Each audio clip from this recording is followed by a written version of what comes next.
Welcome to the Rooster Teeth podcast. Matt, theme song. Dun, dun, dun, dun, dun, dun, dun, dun. I don't know the theme song. What is it?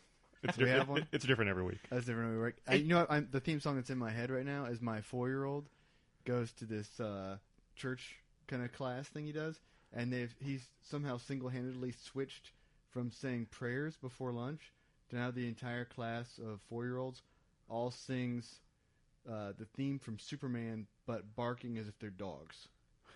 And this is somehow qualifies as a prayer in this church school, and a metaphor for religion in general. I think so. If there is a God, I'm sure He approves. That's right.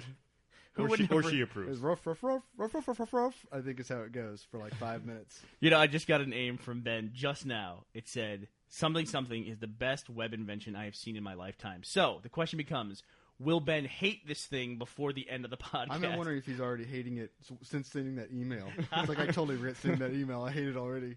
Ben is getting like this amalgam of all the traits of Rooster Teeth employees. Jeff is the guy who. Jeff's on vacation this week, by the way. That's why we can make fun of him more easily. And we have Matt. Say hello, Matt. Hey, I'm not filler. I'm the real deal. No, you're filling in. Jeff was filling in for me the previous 6 weeks. No, you're special guest star. I like that even better. It's like a custom title. I'm way too important for this bullshit every week. Yeah. I just come in, to bring up the ratings, and then I'm fucking out of here. It's the heavy hitter. It's sweeps week. Well, I'm sorry to say, Matt, that your theme song is actually worse than Jeff's, who is possibly the worst singer in the history of the world. You insult me, you're insulting children and religion. So I would take that back. And dogs. And Superman. So you're going to hell on Krypton, I think. We may be cutting Jeff's theme song in as the permanent podcast theme song. It was so good. Anyway, you were saying Ben's accumulating all of our worst traits? Well, like, Jeff's the guy who will, every time he discovers something, it's like going to be the greatest thing in his life. Like, it's going to be the thing that changes his life. It doesn't matter what it is. He just found out about soup the other day. Yeah. Soup's like the greatest thing ever now. Yeah, that's is that his current thing? No, I don't. Everything's the best or the greatest. This is the best the greatest. X. This is the greatest Y. Yeah. That's half of Jeff's day right there. That's half of the conversations with Jeff. And it's like that he sits down and figures, like, how am I going to revolve my life around this thing? Because clearly this is going to completely change my life and make it awesome. And then within, 2 weeks, we never hear about it again. No. Ever. Is it 2 weeks even? Maybe a week? Well, it varies. I'll give him that much credit. He's inconsistent. Give him credit for being inconsistent. So when he comes back this week, he'll come back from his vacation in Miami. So I'm wondering it's going to be like Cuban food or just Miami string bikinis or what do they have? What else do they have? Mojitos. Mojitos. That's what it's going to be. I mean, have you ever had a mojito before? It's the greatest thing ever. It's made with lime and sugar and sugar cane and magic. I think would be the other ingredient Jeff would claim is in there. We're on a weird tangent now. I'm scrambling for a way to get away from this conversation. Well, I have a way. How? E3 starts this weekend, doesn't it? Dun, dun, dun. I thought E3 was over. No. I think E3 starts tomorrow. No, I thought the whole thing was over. Oh, it was over for a year. For a year. And then it was back. But so what is E for all? That's E3 is now like for industry people, like it was intended to be. E for all is for the public as well. And E for all is the one that sucks. Yes. Okay. E3 sucks too. I thought E3 went away, and then the dudes who owned E3, whoever those poor people are, then sold it to the people who own E for all, and then E for all went off. Did they not think we should sign a non-compete, and that they wouldn't bring back E3? This is like trying to figure out the audio companies right now. It's like I have a feeling that you're going to start being able to buy a Chrysler Fiat at the at E3. Man, sign me up. Get me on that waiting list. So the auto companies in there, that their plan is they're going to just dump brands, right? They're going to streamline. They're going to stream. Yes. Are they going to make fewer cars though, or are they just getting rid of brands? Like you can't buy a Saturn anymore, but you can buy 14 different varieties of GMC. Well, you're a Saturn owner. I am. I'm actually sad about the Saturn thing. I have to say. Well, I thought Saturn was a cool company because it was one of very Okay, I can't go on with this. Wow. I came up so fast. Because he's going to go right into the cult spiel. I have a pamphlet I'd like you to take away. You know what they do? Do you know what they do? It's there, and it totally makes you join the cult. When you buy the car, about 3 weeks later, you're still in that new car kind of zone. I got a new car, but it's starting to fade a little bit. And that's when you get cookies in the mail. I shit you not. Saturn sends you cookies. Hey, thanks for buying a car. What car company sends you cookies? They don't do that.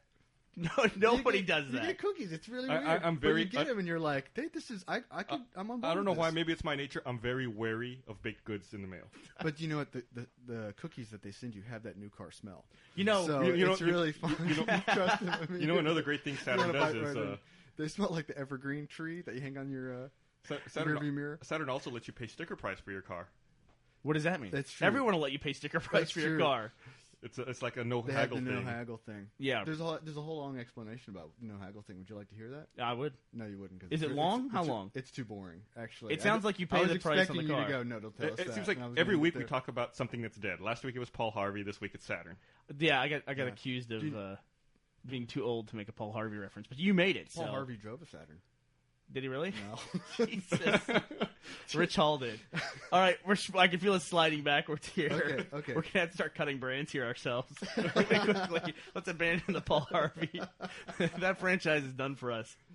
My first car was a Datsun 200SX, and it was where glass met glass on the door because the way this was like a sports car, I guess, but it was like a 1980 car. And after a while, that rubber grommet just went away, so I literally just had a gap between two pieces of glass. And Nice. It just sounded like a whistle constantly in my car. It was nice. That sounds Take nice. your girl on a date and just shout the entire time. The car talked, though, which was fucking awesome. The car talked. Yeah, It had like one of those, your door is open. exactly. Door is ajar. And it's like, it wouldn't do it, like, the only thing it would do, like, if you left the key ignition, key is in the ignition. It, of course, would only do this if the car was off. So, this is how stupid you are as a teenage driver.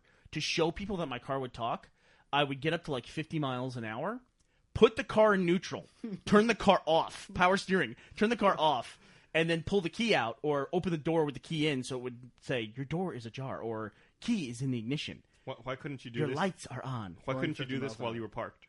Because we're moving, and it just came up in conversation. So why not put the car neutral at 50 miles an hour, turn off the car, and the steering wheel would sometimes lock like it does when you have the car turned off. So imagine that at 50 miles an hour. I'm glad- Brilliant. I'm glad it you, didn't have brilliant. that. You grew up in Houston, so it's a lot of straight driving. So Yeah. at least you had that working in your favor. I actually did sell that car. I bought that car for $200 because the dude who sold it to me said, "Oh, this car's completely busted. The radiator, or the fluid system on it's completely busted." Well, he says, "Watch, I want to make sure you're aware of this." And he pours a pitcher of water into the radiator, and it all just dumps out the bottom. And he said, "I've changed the hoses here and everything, and it just doesn't work. So anybody who wants to take this, just take this car away, and you can have it for $200." So I was 15. I was like, okay. He missed a hose at the bottom. There's a hose at the bottom of the radiator. So I literally bought the car for $200, went to Chief Auto Parts and bought a $5 hose and had a perfectly running car. It's crazy. Car ran for 8 years. You knew me when I had that car, Yeah, right? So what ever happened to that car? I don't remember. I sold it to George, a friend of ours. Oh, that George. was cruel. And he wanted to learn about cars. So Mm-hmm. he bought this car to just because I sold it for $200. If I recall, don't you have a story about George immediately driving that car and trying to change the oil in the parking lot? So he's going to change his own oil. So he drove it to work one day, and immediately after driving it to work, he went to work changing the oil on it, which if you drain the oil out of a hot engine, not a great idea. And he was going to catch the oil Yeah. in like one of those Like little plastic thi- grocery bags? Exactly. Like those super thin plastic bags you get at the grocery store, right? And he's going to catch the oil in that. Goes right through that, melts it, gets oil all over him, all over his head. I mean, I was laughing at him because he's covered in this black sludge, but I mean, he could have been burned for all I know. But yeah, he was fine, and The only thing burned was his ego. it was pretty funny, man. I mean, George knows everything. He's just a guy we used to work with. He just knows everything about everything. It seems like I don't think I've ever sold a car to a friend. George sold a house, like literally the house. He kept the land but sold the house, and they took the house away. Who do you call to do that? Like, I need you to move my house. Somebody else bought it. Please take it away. He bought just like don't this. know. He bought one of these, Central Austin like lots where the lot's worth a ton of money. He just had an old house on it, and so he just had to move the house away with a crane. With a crane. Yeah. Oh. I mean, I know they can do that with mobile homes. This was a house. No, like, yeah, I've seen him do it. They did that to a house like 3 houses down from where I live. They took a house off of a giant lot, and then they split the lot up into 3 lots, and they're selling that now. they can do that. It's usually a pretty big deal when you try to do that. Yeah, they had to they literally had to cut the house on my street. They had to cut the house in half, and then they had In order to move it? yeah, and then they brought like 2 or 3 semis in, and What if they cut it in half the I wrong didn't- way? Like they cut off the top floor. I wish They're I- like, that's still too wide. What were we thinking? I wish I had seen them cut it in half because I have no idea how they did that. Like I just walked by there one day and I was like, oh, the house isn't two giant pieces now. I can do that. It's like there's always like those crazy tools that you never see like until like that one day that like they bring it out. Like if you're ever like driving in like East Texas, like you go past like some places where they do like strip mining. Like you see these like enormous machines. I don't even know what they're called. They look like they're from like the future or like science fiction or something that like just go out there and they're like, you know, an acre long, one machine, and it just like tears up the ground. Yeah, like have you ever seen those pictures on the internet of that machine that looks like a giant saw blade? I was about to bring it up, yeah. And it's got like basically dump trucks on each of the teeth, and it goes around. It's like a saw blade with buckets for teeth. Yeah. But the buckets are each the size of a dump truck. That's how big they are. That's crazy. And this thing just like chews through the And it's ground. got like 30 of them. I think it's in around Germany. The blade. Yeah. It like moves along these like railroad tracks and just like goes. It's horrible. That's what they should make a Terminator movie about that That's what machine. will take over the future right there. Yeah, that's the machine I'm scared of. Yeah, like why don't they just have that machine and like just pull that out on the battlefield? You know what I mean? And just scare the shit out of people, even if it doesn't do anything. You know, so you see dirt flying, you're like, what the fuck? I'm leaving. I wouldn't stick around for that thing to get close to me. Yeah, they should put that in the new Call of Duty Modern Warfare game. Well, speaking of moving, Segue. Well, I was going to segue from moving houses to Up, which I thought was a much nicer segue. But if we want to go to the Call of Duty trailer, let's go for it. So it's Call of Duty World at War Call of Duty Fair Modern Warfare 2 trailer This is came the out. most confusing title to me. Video games get like that. Video games, you know when they're an established franchise because the titles this just is get really Call of Duty number 6. 6. but in the title it says it's number 4-2. 4. It is. It's Call of Duty 4-2. So you add the 4 and the 2, you get 6. Why was I ever confused? Duh. Well, I think Infinity Ward has reached the point now where they just want to separate themselves completely from the franchise. I think they just want to start calling it Modern Warfare. And now they're like branching it off as Modern Warfare versus the historical warfare. The trailer came out and I watched the trailer and it looked pretty cool, but I can't help but wonder, do we really need trailers for video games? Is that something that we need? I mean, video games as a format and the way the game is constructed, we have the ability to have demos for video games. So if we can have a demo, an interactive demo, why do we need a trailer? Because it's easier to put out a trailer than a demo. You can put out a trailer before your code complete or before you're far enough along in the development process. I guess so, but does that really who watches the trailer for a video game? Really? I mean, do people just randomly go out and watch it? 400,000 people watch this thing on YouTube. So let's just take these 400,000 people. Probably these are all people who played Modern Warfare 1-1, right? I'm assuming? 1A. Yeah, 1A. Well, let me tell you something even crazier than that. The other day, Nathan was saying he saw a Call of Duty Modern Warfare 2 trailer on TV. On TV? Yeah, and I thought, wow, that's crazy. I thought it was just on the internet. Then he came back the next day. He's like, oh, no, I saw it again. It wasn't actually a trailer. It was a commercial saying there was going to be a trailer during the NBA Finals. Really? And it said to tune in during the finals to watch a new trailer or new commercial. I didn't see that, but I saw the promo the previous day that said there was going to be a commercial that promoted the trailer. And I was thinking, this looks pretty interesting. I should watch it for that commercial. They want a marketing campaign that's as confusing as the title. They need a marketing campaign to hype the marketing campaign. That's right. Well, it's like, I mean, you look at movie marketing campaigns, right? Like, they do these big things during the Super Bowl for summer movies, and they start, like, really gearing up in January. But when it boils down to it, it's a $7 or $10 decision for people to make. Like, I'm going to go see this movie. But it's all this hype, like, they just generate, like, tons and tons of marketing. And it works, I mean... Well, I mean, yeah, it's only a $7 or $10 decision, but they are competing against, a large number of other big movies coming out during the summer. Right, and I guess this Call of Duty Modern Warfare 2 is coming out 11/10/9, right? Which is, I mean, they might as well just say Christmas, because that's the Christmas buying season. And sure, they came up with a cool date, but I mean, that's just basically right before Thanksgiving when people just start spending lots of money. Right. But I mean, do people start plotting their $60 purchase this far in advance, or is it just... It's so kids can start dropping the hints to their parents. Right. And it's funny because they do it with franchises more, right? Like Modern Warfare 2 will get a lot more marketing than a new game than, say, like Prototype. Sure. Well, because they know how much it sold already. Right, but then doesn't the game itself then have momentum, right? I mean, doesn't it have, like, I'm going to buy the next Halo game, I'm going to buy the next Call of Duty game, If they came out with WoW 2, would they advertise the shit out of that? Well, they advertise the shit out of WoW still. They do, right? I guess it's just keeping the ball rolling, right? Right. Is a big part of it. But like, there's new games that come out that have the potential to become a franchise. You think there'd be more money invested in like trying to get these things off the ground? I wonder how much of it also is established brands buying the ad time and the ad space to freeze out the competition. No, that's an Not so point. much, to promote themselves, but to keep the competition from promoting their games. We've certainly heard of that happening before. Interesting. That's a good point. But like when I think about like movie trailers, right? Mm-hmm. I can recall very easily some of the best movie trailers I've ever seen. Like, what's the best movie trailer you've ever seen, Gus? Oh man, How about you, Matt? I got two that always stick out to me. Yeah. Raging Bull. Okay. It's a great trailer. If you've never seen it, you can see it on I think you can see it on the Raging Bull DVD. I think it's on there. And Cliffhanger, which was an incredible trailer for a terrible movie. one of the most memorable trailers was the Star Wars Episode 1 trailer, where all the Gungans come out of the mist at the beginning. I love that at the time. Do you know, I still think that terrible trailer made Adam Sandler's career. Because that Was it trailer was Waterboy? in front of Waterboy, and Waterboy However- had a $40 million opening. However, it was also in front of Wing Commander. Wing Commander. Did not do so well. It had one good opening. And I'm pretty sure Wing Yeah. Commander came out before Waterboy. Yeah, but there was a huge Freddie Prinze Jr. saturation. I don't know if you remember And, this also. Matthew Lillard, was he in it? Matthew Lillard, wow. I don't know if you remember this about I that worked on a trailer Freddy- also, but like you could watch it on the Apple website, in I QuickTime. do. But if you wanted to watch the high-res one, you had to have QuickTime Pro. Bro, I Yeah. vaguely remember that. You had That to pay was- $30 basically to watch a commercial. Right. Which that's going on too. Like this Terminator Machinima that's out, you have to pay to watch that.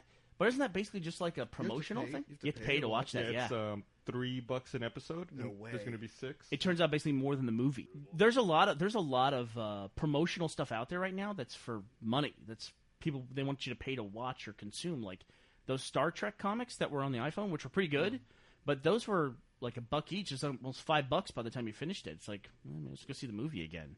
It's crazy. It certainly didn't last as long as the movie, but. Do you know that people say sometimes that going to the movies, the best part of going to the movies is the trailers? Heard that? Yeah, some people really like them. That adage before. I wonder, I've heard in other countries, like in European countries, when they list the movie times, they list like the movie starts at 7:15 and the trailers start at 7. So if you want to skip the trailers, you just when the movie actually starts, you just go right to it. But I wonder if at some point it'd be like, do you want to see just the movie? It's $8. Do you want to see the movie and all the stuff that goes before it? It's going to be $9.50. Yeah, I had a, You know what I mean? No kidding. I had a very different experience when I was living in Puerto Rico. Like you gave the example of trailer start at 7, movie starts at 7:15. In Puerto Rico, like let's say the movie time was 7 o'clock, and you want to get there a little early. You show up at 6:45. You want to buy your ticket. They're like, no, movie doesn't start till 7. Like, yeah, I know, I want to buy my ticket. No, movie starts at 7. That's when we start selling tickets. Really? Yeah, and then so you buy your ticket at when the movie time starts. And then you go in and you wait for like another fucking half hour. And then they start whenever. And then they just start they're whenever. goddamn ready. Yeah, whenever they feel like You know it. that we're on the thing before the movie comes up. I tell you, said this Pixar Up movie that's coming out. Yep. What I'm most excited about going to see this movie is to see the short film that comes before it, because Pixar always releases those short films, and they're always great. The one they had with the I've seen it. magician. Oh, you've seen the short film? I've already? seen the short film. Presto. It's called. Well, Presto was the one. Presto was the last one, Yeah. right? I don't want to, color your opinion of it or anything like that. What was your favorite short film before a Pixar movie? Gosh, I don't know. I mean, they've all been so good. I can tell you my least favorite one. I think was the alien sequence one where the abduction, and I can't remember which. Oh movie yeah, that the was in. farm. Maybe that was That was- Ratatouille. No, it was before that. I thought. I think. Yeah, I before thought Ratatouille. I thought Ratatouille. No. I thought Ratatouille was Presto, but I'm not positive. No, about that. Presto was Wally. Yeah. Presto was Wally. You're right. You're Anyway, right. Presto was the one with the magician. That was previously my favorite. This new one is my favorite one. Really, I really like this one. man, the Presto was so good, and the one. What's the one with the musicians? Where the one-man band. One-man band. I think that's yeah. Cars or something. Who Yeah, knows? I think that my was Cars. kids love that one. They would watch that over and Do over they? and over again. Yeah. Yeah. And the short films on the Pixar DVDs are usually really good too, like the Jack's extra stuff. Oh or right, whatever. yeah, for Incredibles. Just great. Oh man. yeah, I forgot about that. Yeah, Really good Incredibles stuff. was great too. But Up's great. You've seen all of Up. I've seen the whole thing, When- and we saw the short film. When did you get to see this? About a month ago, I got to see it at a screening at the Alamo. It was one of those Ain't It Cool ones that we go to. That's awesome. And see, those things are kind of rough, too, because when we go to these advanced screenings for stuff, and the Ain't It Cool crew usually gets us into those, and once again, just so we get our free tickets, I want to say how much we appreciate that. Maserati. But you have to show up for those things sometimes like an hour in advance. And the people who are in that group of people who do that, they're totally cool with that. But, man, I can't show up an hour in advance for any. It's really hard for me to show up. But it is fun, you know what I mean? It's like it does tend to be the same group of people that go to these screenings. But Up was great. Up has the same quality of every other Pixar movie, just like unbelievable. Like you forget you're watching animation after a while. But it also does that thing where it's got that dark moment in it. And so if you're going to take that's the moment you hate. If you're going to take any kids to see it, I mean, you got to be ready for this. And Up has probably the darkest stuff, and it's like right out of the gate. Yeah, it's right out of the gate. Really? So that's the only thing I'll say about it because I don't want to ruin it for you. But you should definitely see it. It's set in like a future like dystopian kind of place, and the guy does not get his Social Security check. Is that the opening scene of it? The old man that's in it is actually a 15-year-old kid with a disease. He just looks old, so it's really depressing. And then the short is really great because it's like it's the kind of thing where presto is something you're used to, right? And it's just executed really well, right? Yeah. Like that whole teleportation gag, and they just do it over and over again, and it's awesome. The one thing I find weird about this particular Pixar movie going into it is it seems like Pixar has had a really good thing going where their main character, with a few exceptions on the edges, like Ratatouille, the main character was really the rat, but there was also the bad cook character who is a human, right? Right. For the most part, they don't do humans as the main characters. It's usually a toy or a car or a rat or whatever. It's something that's not, a human. I find it kind of weird that it's two human characters in this one, right? Incredibles was all humans. I guess, but that's so. You guess? It was so. I mean, it was so stylized and so about the superhero world. It kind of felt different. That's a good exception. This one is most definitely about people. But this one's just like normal, everyday, average people kind of a thing. And a dog that can talk through some invention, from what I can gather. Oh, is that right? He's got like some collar that. That's in the trailers. That's in the trailers. I haven't seen the trailer. All I've seen is like the 2 seconds. I saw the commercial promo for the trailer for the commercial. That's what I saw in a magazine that I read. That was about commercial trailers. Well, this is. I think it's really great, and it's that like they're saying on that short. It's called Partly Cloudy, I believe. I think I'm getting it right, and it's one of these really like fantastical things that you couldn't make a whole feature about it, but in a short film they just executed it really well. Although who knows? I mean, Pixar seems to be able to develop crazy stuff into features. I wouldn't think a guy taking his house up in balloons could become a feature. Did you see it in 3D? No. You see, I saw Aliens versus Monsters or Monsters versus Aliens. I saw that early too, and I didn't get to see it in 3D. Do you think that I liked? I liked Monsters versus Aliens. Do you think when people hear the name Pixar, like it's a Pixar movie, that people distinguish that from the other animated movies that come out like Monsters versus Aliens? Absolutely. Do you think Pixar carries cachet that the other movies don't? My wife has a hard time keeping them straight and telling them apart. Really? Mm-hmm. I think people do. And if not, they will. It's like Disney versus like Don Bluth stuff. I mean, you know, people will figure it out. You were talking about Monsters vs. Aliens a second ago, and I had to look this up. I knew Monsters vs. Aliens was the highest grossing movie so far this year. Yeah. It just got passed by Star Trek. It's so funny because I was just about to say that you think people can't differentiate between like production companies and things like that. Yeah. But people now are like, they know the box office tallies, They you know? do. And they're like, wow. You hear random people in the street going, "Did you hear that Wolverine dropped off 85%?" It's like, what the fuck are these people talking about? Like everyone's got a subscription to Variety now. Exactly right. You know, I mean, Thanks, Internet. it's people are interested in it. You know, and I think especially with movies and things like that, people develop fan bases. I don't think that the studio system really even quite understands it. They just know they do well. Like, who knew Wolverine was, going to do that well? I mean, Wolverine was a huge cult comic hero, right? And this, because virtue of the fact they had 3 X-Men movies out, people it just carried right over into Wolverine, and tons of people went and saw Wolverine. It wasn't just comic book fans or whatever. Right. And then they'll put out something like, I don't know, like some other comic book movie, and it just dead. Like the Hulk. Like say Sin City. You know what I mean? Sin City's like Wolverine's one of those perfect combinations of having an actor people like and having him in the role that people want to see him in. Yeah. I mean, like there's a lot of great comic book heroes that don't necessarily like get their full impact on screen because it's like do you really want to see Thomas Jane play Punisher?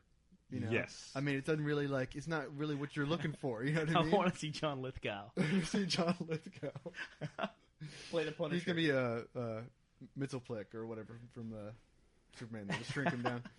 But, he would be great as Mxyzptlk, Mr. Mxyzptlk. Mr. Mxyzptlk. But yeah, it's like I think Wolverine was like one of those cases. Like people like Hugh Jackman, they don't necessarily want to see him in the fountain or whatever, but they want to see him in a role that he's well suited to play. And it's like perfect. Can I tell you, I got a weird conversation with my wife about Hugh Jackman. I don't know. It sounds weird already. Yeah, it was weird. So I'm going to open up a little bit here. I got upset with my wife for not finding Hugh Jackman attractive. What do you think that means? It's like he was on the cover of some magazine, and I said, you must be really happy when a Hugh Jackman movie comes out because he's on the cover of every magazine. She goes, he's not my type. And it's like, I kind of took that as a weird offense because I'm married to this woman, and it's like, what is she trying to say? Does she have some kind of weird, she doesn't like what's universally accepted as, a good-looking dude? Well, she's let me tell you some of the dudes. I'm more into guys like you. Yeah, let me tell you some of the dudes my wife likes. Steve Buscemi, Benicio del Toro. I'm in horrible company. Yeah, it's like I tell her every so often, I'm like, I'm glad you have such horrible taste in men, because otherwise there's no way I'd ever have had a shot. I like the turtles from Super Mario. But you can get really even with these movies that come out, like comic book movies or Wolverine or whatever, living on the internet and interacting with the majority of the people I interact with on the internet, you can really start to get in this bubble of what's popular and what's not. Like Snakes on a Plane is going to be the biggest movie of all time. Yeah, right. Watchmen was going to be like a watershed moment in cinema, right? Yeah. And it's just then it's like, oh, it's not the case. And you can see this happen all the time. Yeah. Like the internet's going crazy. Like, we got to save Dollhouse or we got to save Sarah Connor Chronicles. And it's just like, why is it that every season a popular show on the internet is being canceled on television? Why is that? Get the hint. It's being canceled for a reason. Yeah, it's because people aren't, I mean, what is that? Is it just the audience just really isn't there, or the internet people aren't watching shows on television? It's because the internet people are pirating the shows. You think it's a big part of it? BitTorrenting it, and the ratings aren't there. I mean, what else could it be? Well, that's interesting. There's no monetary support. We talk about this all the time. Or it's just a smaller, portion of the general populace. You know, people who watch, House don't get on the internet. They don't go talk about how awesome House was. It's like, did you see this week? It was just like last week, and it was just like the week before. It wasn't lupus again. I'm so happy American Idol's over because all my TV that I watch, I watch that voting controversy. That's serious stuff, man. Come on. What are you talking about? Come on, I mean, really, come on. We got to do something about this. Come on, internet called arms. Come on, voting controversy. Because Adam Lambert didn't win? No, did you hear about apparently, this? there's a story going around that, what's the other guy's name? Chris Allen? That at some Chris Allen watch party, AT&T reps showed up with, store phones and showed people how to power text and send, 10 texts at once using phones from the AT&T store. That doesn't make sense. That doesn't make sense at all. Also, the whole thing's rigged. Come on. It's a show where they generate a pop star. Who cares? Yeah, who cares? I mean, it's not like winning American Idol. You don't get money for it. Come on, they still both make an album. You can't tell me you're not excited about the next Ruben Studdard album. I had a Taylor Hicks joke lined up, man, and you undercut me with that Ruben Studdard. Who's the chick you never heard of? Contessa? Who was the... No, Felicia or Fantasia. Fantasia. Yeah, I mean, it doesn't matter. Yeah. They're all still going to make an album. Yeah. I mean, Jennifer Hudson got kicked out halfway through the show. She's won a Grammy and an Oscar. I mean, so we're going into the summer, and there's going to be nothing on TV, basically. Yeah, not much. But although you know what is going to be on TV that's I find really strange is this whole Jay Leno moving from late night to prime time. That's bullshit. Well, it's a pretty interesting departure for the network, don't you think? No, I think it's horseshit. I think it's terrible. No, I'm not saying it's good or bad. I'm just saying it's an interesting departure that they're getting rid of, the mainstay, third hour slot of dramatic programming in favor of right. They're getting rid of more narrative content for more talking content. Exactly. It's going to be variety in prime time, and that doesn't work. What do you mean? Well, it should be like a variety show. Oh, yeah. I see what you're saying. Okay. And that doesn't work at all. Yeah. Well, it hasn't traditionally. I think it's weird too that something is really even weirder to me than Jay Leno being in that slot is Conan O'Brien being the host of the Tonight Show. I don't know why that's so strange to me, other than when Conan O'Brien first came on, he seemed like he was more counterculture, like weirder humor, The Simpsons and the Saturday Night Live stuff he had done, and like all that cool Amy Poehler stuff that they used to do, and just like it was weird. They had a lot of weird stuff on there, like Masturbating Bear, and I'm glad you brought it up. All that stuff was like really funny. It's and their Walker Texas Ranger stuff. Yeah, I mean that stuff was great, and they're not.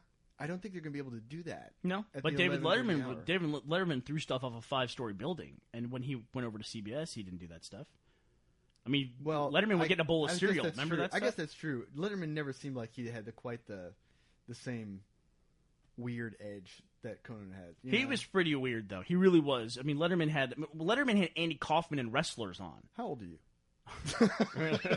I mean, what's amazing to me is that Conan O'Brien could make that transition from Late Night with Conan O'Brien to getting the Tonight Show, which is, I mean, that's a Hollywood institution. It is.